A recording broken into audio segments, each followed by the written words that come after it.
नमस्कार, India voice देख रहे हैं आप। मैं हूं आपके साथ रिया डंगवाल। छत्तीसगढ़ कौशल्या भूमि में आपका स्वागत है। बुलेटिन का शुरुआत करेंगे छत्तीसगढ़ की खबरों के साथ। खबर दंतेवाड़ा से है, जहां 15 नक्सलियों की गिरफ्तारी पर सीएम विष्णुदेव साय ने अपने सोशल मीडिया हैंडल एक्स पर सुरक्षा बलों को बधाई दी है और कहा कि नक्सलवाद के खात्मे तक ये लड़ाई जारी रहेगी। साथ ही उन्होंने आगे कहा कि सुरक्षा बलों ने अदम्य साहस का परिचय देते हुए दंतेवाड़ा के गिरासापारा की दुरुस्त पहाड़ियों से 15 नक्सलियों को गिरफ्तार किया है, जो कि नक्सल मुक्त बस्तर की दिशा में ये एक और कदम है। गौरतलब है कि प्रदेश में बीजेपी की सरकार बनते ही नक्सलवाद के खिलाफ लड़ाई में तेजी आई है। सुरक्षा बलों द्वारा बस्तर संभाग में रोज नक्सलियों को मारने, गिरफ्तार किए जाने या आत्मसमर्पण करवाने में सफलता मिल रही है। नक्सलवाद के खिलाफ इस लड़ाई में केंद्र सरकार और राज्य सरकार के बेहतर समन्वय से सफलता मिल रही है। बता दें कि पकड़े गए नक्सलियों में 7 महिला और 8 पुरुष नक्सली शामिल हैं।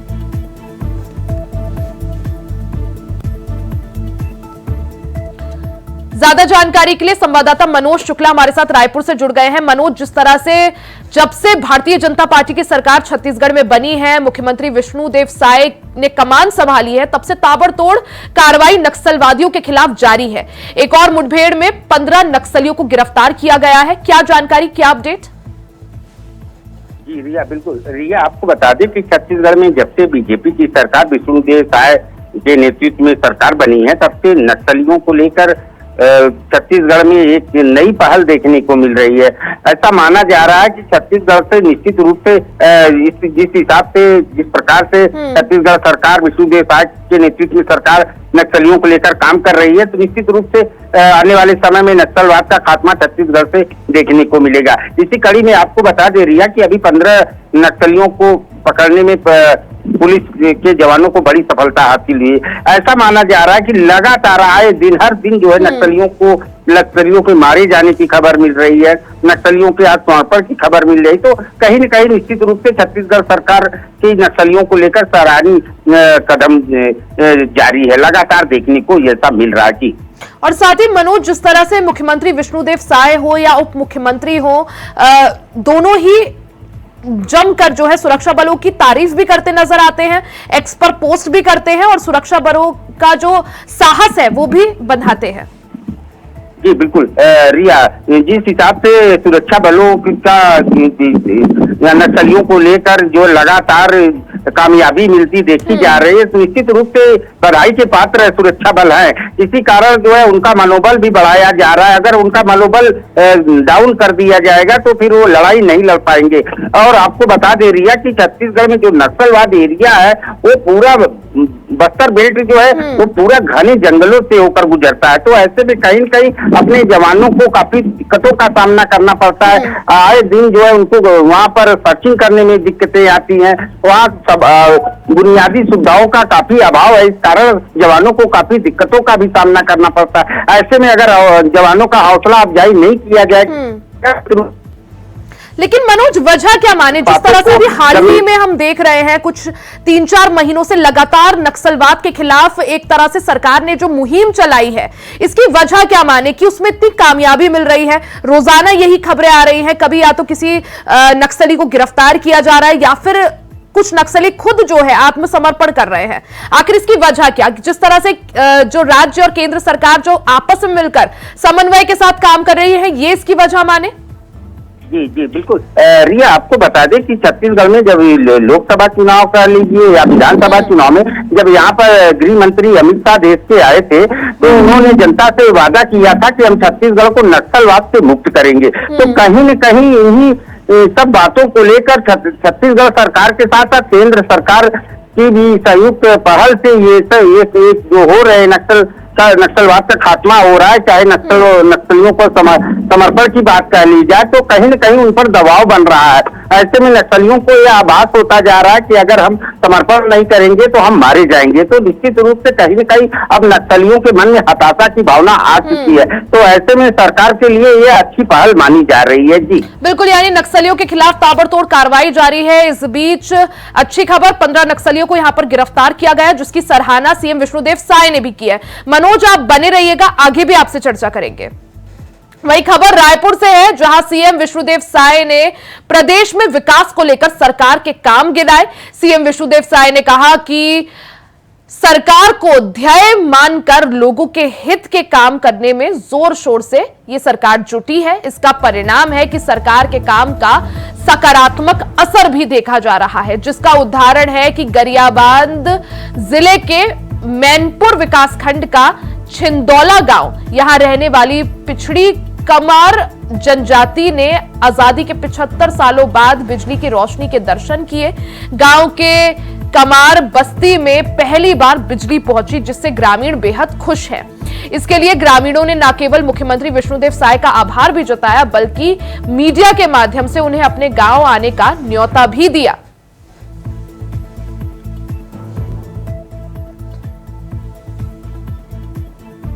मनोज हमारे साथ लगातार बने हुए हैं। मनोज, जिस तरह से जब से भारतीय जनता पार्टी या मुख्यमंत्री विष्णुदेव साय ने कमान संभाली है छत्तीसगढ़ की, तब से विकास की धारा जो है वहां देखने को मिल रही है। 75 सालों बाद छिंदौला के गांव में बिजली पहुंची है।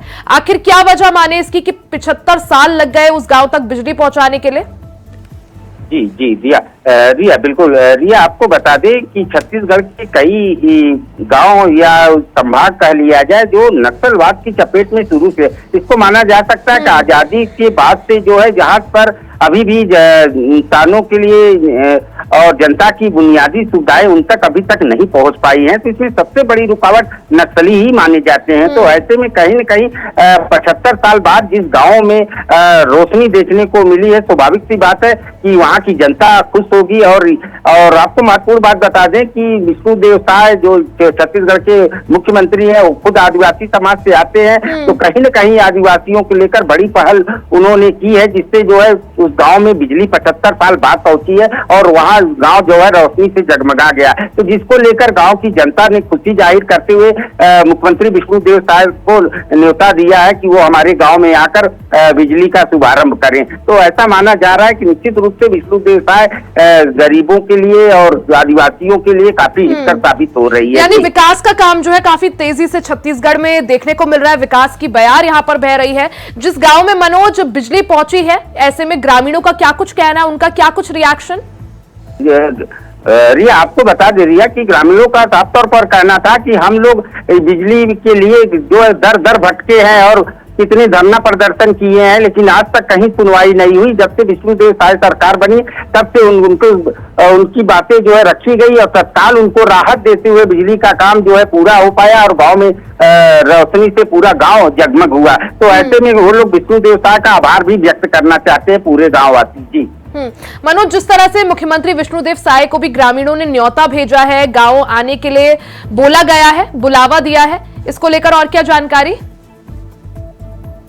विष्णुदेव साय ने अपने सोशल मीडिया के अकाउंट एक्स पर ट्वीट करते हुए कहा कि हमको भी खुशी होती है कि हमारी सरकार अंतिम छोर तक पहुंच रही है सुविधाएं हमारी सरकार की तरफ से। तो कहीं न कहीं निश्चित रूप से उनको मुख्यमंत्री जी को भी खुशी हुई कि जनता को यह विश्वास हो रहा है कि छत्तीसगढ़ में विष्णुदेव साय की सरकार गरीबों के लिए, आदिवासियों के लिए, जहां पर जो है बुनियादी सुविधाएं नहीं पहुंच रही थी वहां पर भी अब सुविधाएं पहुंच रही हैं। तो निश्चित रूप से यानी जो क्षेत्र विकास से वंचित रह गए थे वहां तक भी अब सुविधाएं पहुंचाने का काम विष्णुदेव साय सरकार की तरफ से किया जा रहा है, जो कि काफी सराहनीय पहल और कदम इसे कहा जा सकता है। मनोज, आप बने रहिएगा, आगे भी आपसे जानकारी लेंगे। खबर रायपुर से है, जहां काउंटिंग की तैयारियां तेज कर दी गई है। मुख्य निर्वाचन पदाधिकारी रीना बाबा साहेब कांगाले ने रायपुर के नवीन गेस्ट हाउस में आयोजित मतगणना प्रेक्षकों के प्रशिक्षण कार्यक्रम को संबोधित करते हुए कहा कि काउंटिंग ऑब्जर्वर की भूमिका मतगणना के दौरान जरूरी होती है। काउंटिंग वोटिंग प्रक्रिया का आखिरी पड़ाव है, इसलिए सभी की नजर मतगणना पर होती है। तो वोटिंग को लेकर या काउंटिंग को लेकर यहां पर प्रशिक्षण कार्यक्रम का आयोजन किया गया।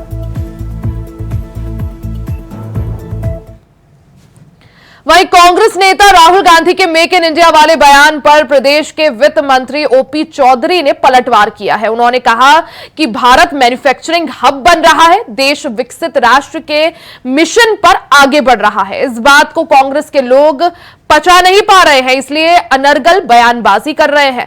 राहुल गांधी पर जुबानी हमला करते हुए वित्त मंत्री ओपी चौधरी ने कहा कि राहुल गांधी पहले अपनी बेरोजगारी दूर कर ले, उनको ना देश की समझ है ना परिस्थितियों की समझ है। वित्त मंत्री ओपी चौधरी ने कहा कि मेक इन इंडिया की स्कीम किसने लाया, कभी कांग्रेस ये सोच नहीं पाती।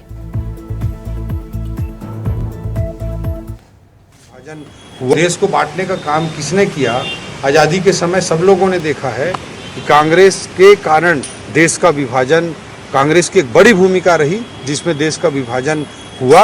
और उसके बाद अक्साई चीन के ज़मीन का विषय हो या पाक अधिकृत कश्मीर का विषय हो, किसी भी मुद्दे पर 1962 के चाइना का युद्ध हो, हर युद्ध में, हर समय में, हर परिस्थिति में, इतिहास के समय के हर मोड़ पर कांग्रेस ने देश के साथ जो होना चाहिए था, देश हित के साथ अन्याय किया। खबर रायपुर से है, जहां राज्य शासन ने सहायक पुलिस महानिरीक्षक सुनील कुमार शर्मा को राजभवन में राज्यपाल का परिसहाय नियुक्त किया है।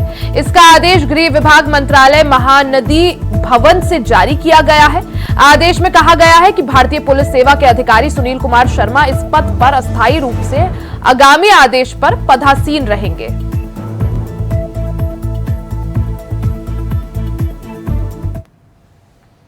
खबर दंतेवाड़ा से है, जहां लोन वराटू अभियान से प्रभावित होकर 10 माओवादियों ने आत्मसमर्पण कर लिया। बता दें कि पुलिस की अपील का माओवादियों पर व्यापक असर पड़ रहा है। साथ ही हिंसा की राह छोड़कर लोकतंत्र और संविधान में विश्वास जताया जा रहा है। बता दें कि आत्मसमर्पण माओवादी इंद्रावती एरिया कमेटी में सक्रिय थे और सभी माओवादी नक्सली बंद के दौरान रोड खोदना, पेड़ काटना और नक्सली बैनर पोस्टर लगाने की घटनाओं में शामिल थे।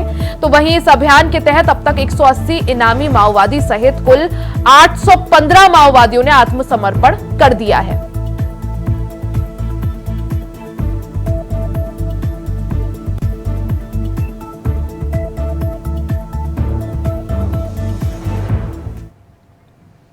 राजनांदगांव के बागनिदी थाना क्षेत्र से एक मामला सामने आया है, जहां मारुति पेट्रोल पंप के मैनेजर से हुई लूट के मामले में पुलिस ने 3 आरोपियों को गिरफ्तार कर दिया है। बता दें कि इस वारदात को मैनेजर ने ही प्लान बनाकर अपने साथियों के साथ अंजाम दिया था, जिसका खुलासा प्रेस कॉन्फ्रेंस में एसपी राहुल देव शर्मा ने किया।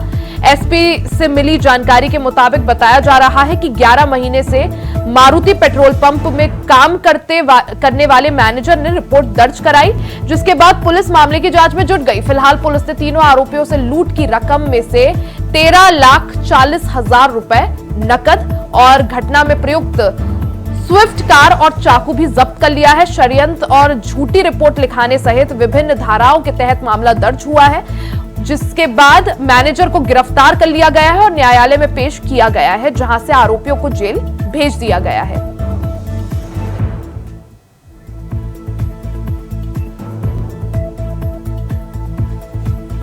तो राजनांदगांव से खबर है, जहां एक पेट्रोल पंप में कुछ दिन पहले लूट हुई थी। बाद में अब पुलिस ने इस लूट का खुलासा कर दिया है। पुलिस ने बताया कि जो मैनेजर था उसी ने लूट को अंजाम दिया था, अपने 2 साथियों के साथ मिलकर लूट का पूरा प्लान रचा था और इस दौरान लूट के जो भी पैसे थे 13 लाख के करीब रकम को पुलिस ने बरामद भी कर लिया है। साथ ही मैनेजर समेत उसके जो 2 साथी हैं उन्हें भी गिरफ्तार कर लिया है।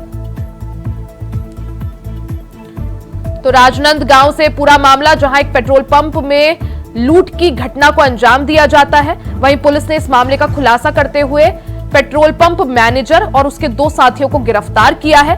बताया जा रहा है कि पेट्रोल पंप मैनेजर ने ही अपने 2 साथियों के साथ मिलकर इस पूरी लूट का प्लान रचा था और 13 लाख के करीब जो रुपए थे वो लूटे थे, जिन्हें पुलिस ने बरामद कर लिया है।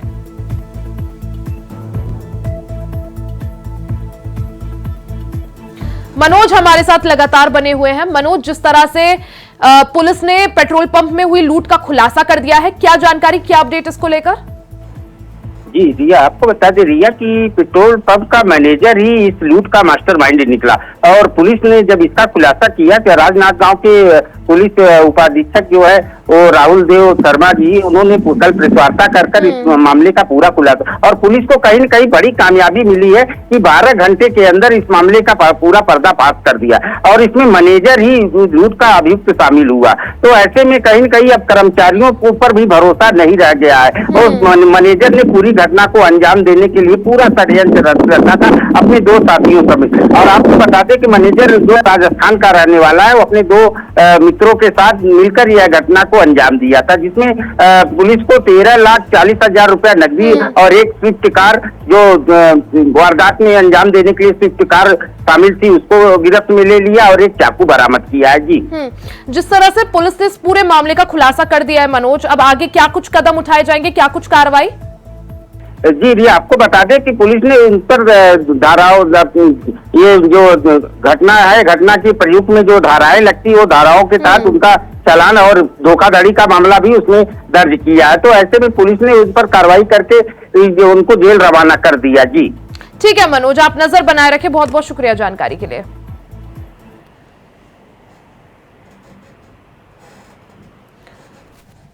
तो ये पूरा मामला राजनंदगांव का है, जहां एक पेट्रोल पंप में कुछ दिन पहले लूट की घटना को अंजाम दिया जाता है।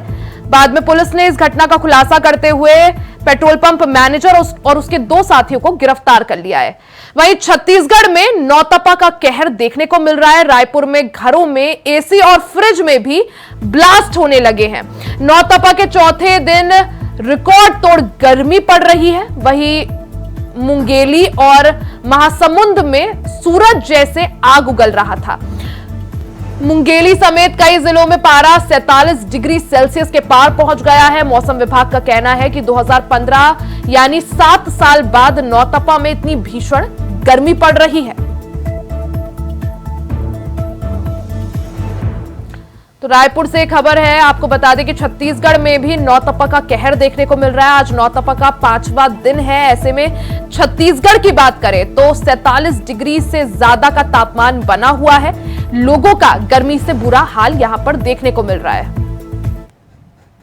वहीं जगदलपुर में एक कपड़े की दुकान में भीषण आग लग गई, जिससे बाहर खड़ी गाड़ियों में भी जलकर खाक हो गई। आग लगने से आसपास के इलाकों में अफरा तफरी मच गई। घटना की सूचना मिलते ही फायर ब्रिगेड की टीम मौके पर पहुंची और आग पर काबू पाने की कोशिश में जुट गई। इस दौरान कड़ी मशक्कत के बाद आग पर काबू पाया गया।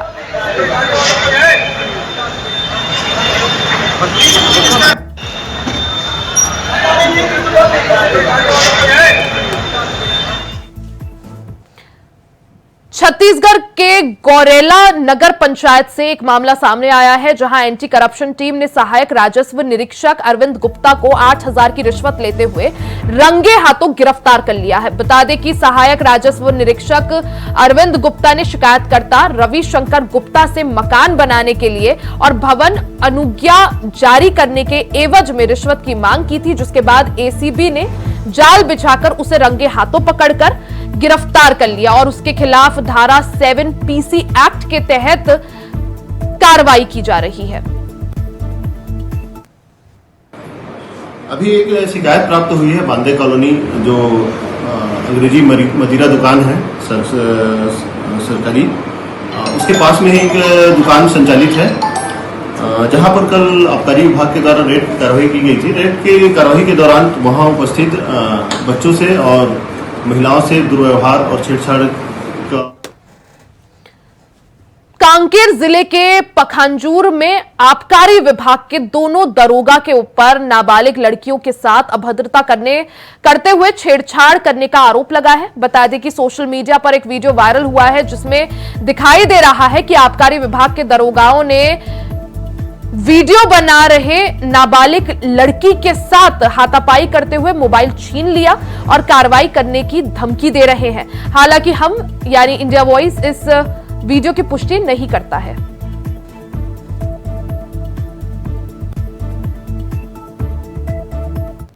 जो अभी एक शिकायत प्राप्त हुई है बांदे कॉलोनी, जो अंग्रेजी मदिरा दुकान है सरकारी, उसके पास में एक दुकान संचालित है, जहां पर कल आबकारी विभाग के द्वारा रेड कार्रवाई की गई थी। रेड की कार्रवाई के दौरान वहां उपस्थित बच्चों से और महिलाओं से दुर्व्यवहार और छेड़छाड़ का शिकायत प्राप्त हुआ है।